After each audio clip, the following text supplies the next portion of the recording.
economy has been the talk of the town over the last years, as emerging technology has really rewired the whole architecture for the digital economy.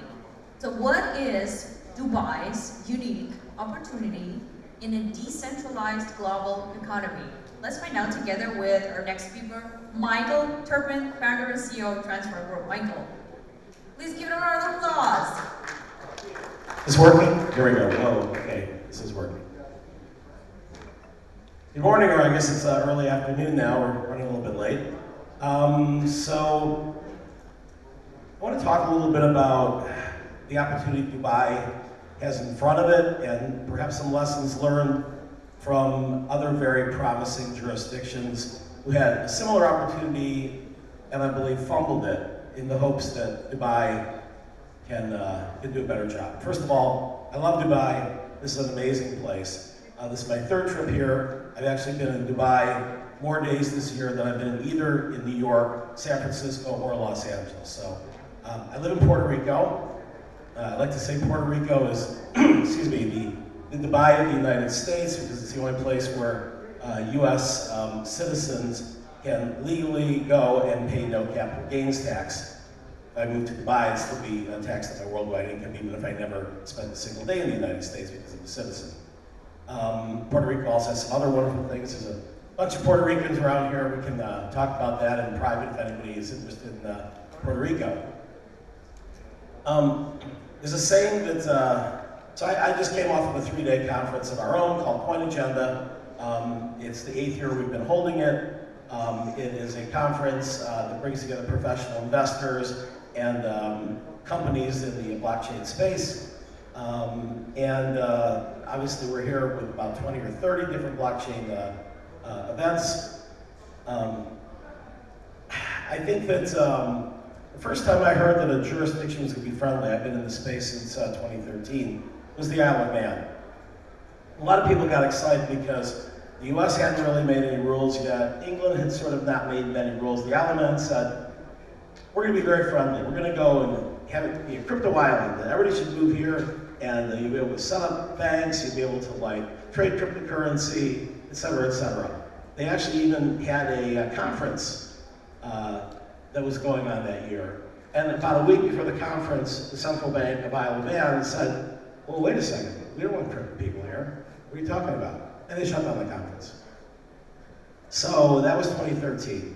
I held CoinAgenda in 2018, CoinAgenda Europe, in Malta, and we had the Prime Minister of Malta as our opening keynote, and he basically announced a brand new crypto law that was supposed to be the most friendly in the world.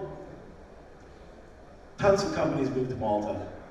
They're now all leaving Malta. He's not around anymore, and a lot of the regulations have changed, become more oppressive, and this is not unique to any one jurisdiction. It just seems in a global economy that the people who are in charge of tourism, promotion, business development come with open arms, and I think they mean this with good intentions, and they, say, come here, get some tax breaks, get some incentives, and then once they get there, they have to deal with regulators who are not necessarily speaking for the people they represent. What I mean by that is that it seems, from my observation, that most of the laws that have been happening in the last decade in particular come down from the G20. So typically regulators are not democratically elected, they're appointed by their governments. And then they'll go in and hang out at these really cool places where the G20 goes, and they'll say, hey, we're all going to do something called FATCA. Okay, go back and tell your countries how to do it. We're going to do something called FATF. Go back and tell your countries how to do that. And so I think when you come into blockchain, and particularly cryptocurrency, and an example of what I'm talking about was, the speakers here have been told that we are not to name any cryptocurrency. And I said even a particular cryptocurrency that was a platform created by Satoshi Nakamoto, and I didn't get a clear answer, so I won't say that particular platform created by Satoshi Nakamoto, even though you can hear it on television every day, including in the UAE. So I think that, the thing that's frustrating to me is that you don't want to throw the baby out with the bathwater. That's an American expression. When regulated institutions like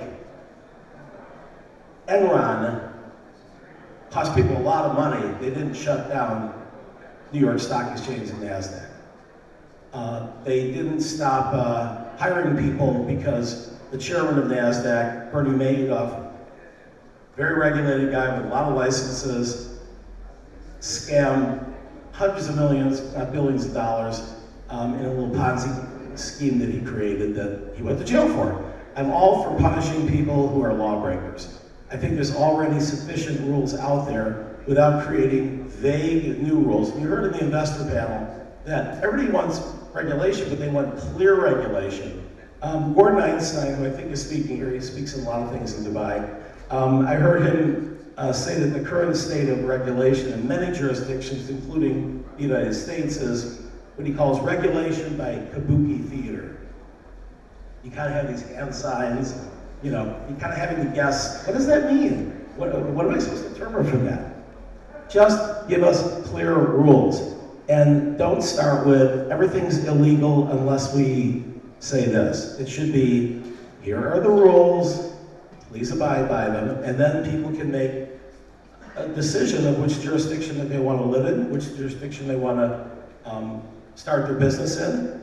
I'll give an example of some other places that did it wrong, and a couple places I think are doing it right.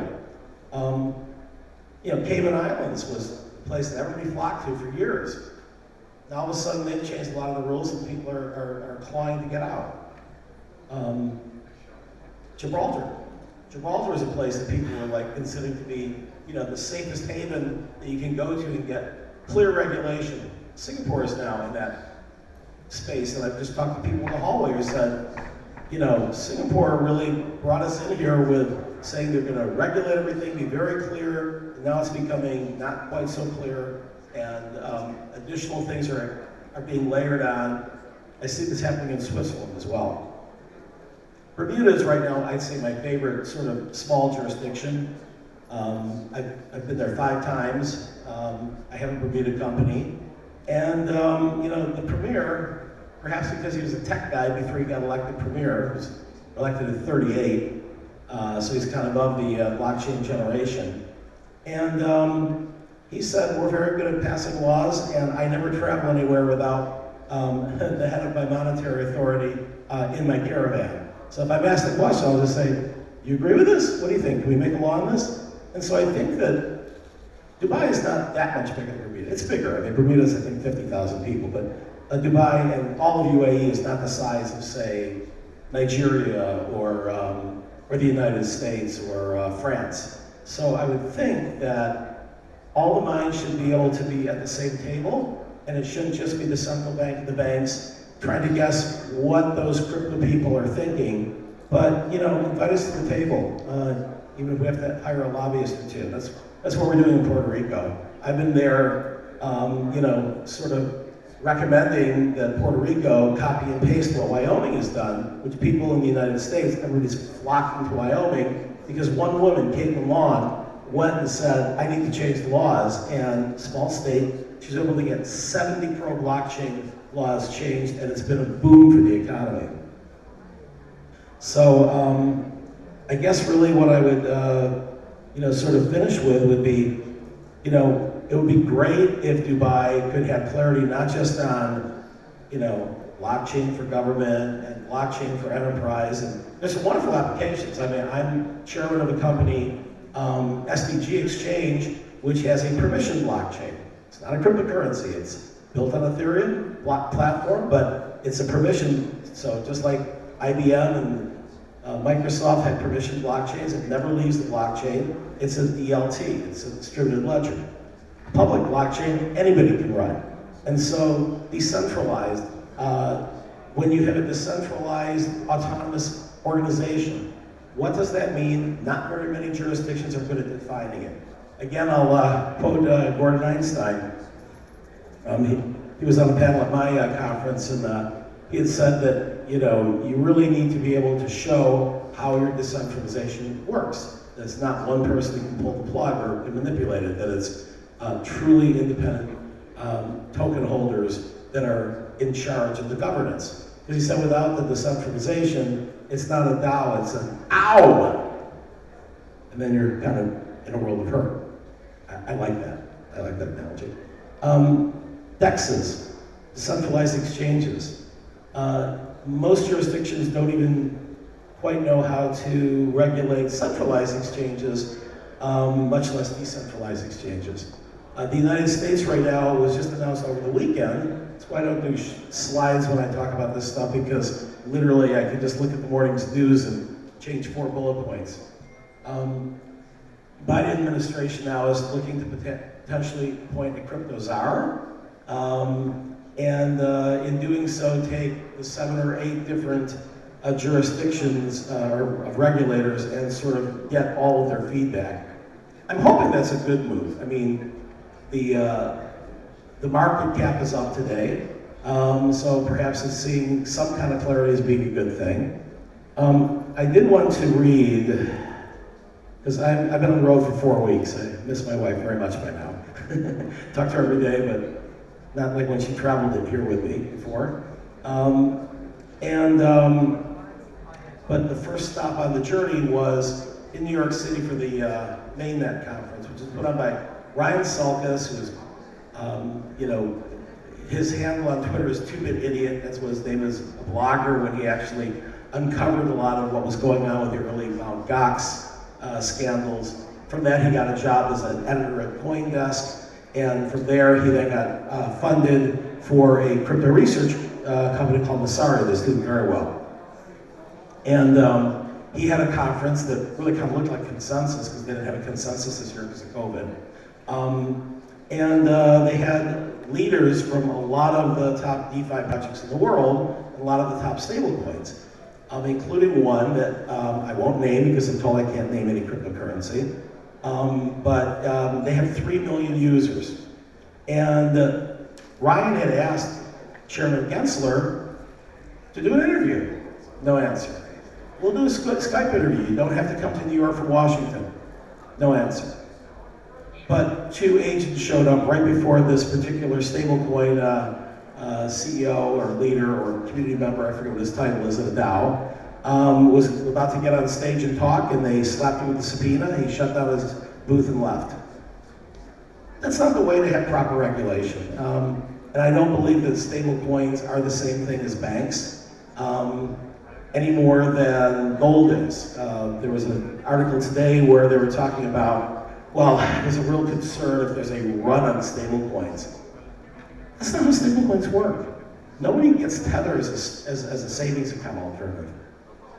You may be going to DeFi as a savings alternative, but not Tether. It's basically something to avoid having to go and wait 3 days for money to go into an exchange and another 3 days to come back. It's basically just a way to go in and out of other cryptocurrencies. And so I think that kind of education needs to be part of the process before governments come up with their final regulations. So DeFi, DEXs, DAOs, the NFT world, since we had a panel, so I guess we're allowed to say the word NFT, is a little bit easier because in most cases they're not securities, and they're not considered to be instruments of money laundering any more than, say, fine paintings are, which have been used for money laundering over the years. So these are just kind of the questions that I have, and I wanted to sort of end with a tweet by Ryan, who actually put this out before, as he said, 2 agents walked into my conference, did not buy a ticket, and hauled out one of my speakers for being a stablecoin. Pardon my voice, I've been talking for quite a while the last few days. So here is the tweet, which I agree with, and I know people not only retweeted this thousands of times, but also put it on their wall. I'm sick of feeling, and again this is Ryan Selkis' tweet from August, I'm sick of feeling like we have to apologize for our early stage and walk on eggshells around politicians and regulators. We built a $2 trillion financial market from scratch in less than a decade with absolutely no institutional help and active encumbrances from government. Meanwhile, banks give you 0.025% interest on your deposits and front-run your trades legally. And DC grifters, one of my favorite words, overspend and debase your tax dollars while the insider trade stocks with impunity. Like other early-stage transformational technology markets, there are some characters, some bad actors, but mostly it's just brave entrepreneurs and innovators. Don't spit in our face and pretend you're here to save the people from us. We started this movement to save the people from you.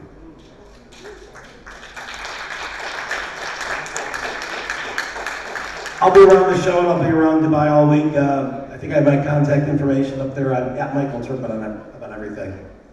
No hyphens, no .crypto, and I never would have asked you to send me cryptocurrency for some magical investment. So, okay, thank you.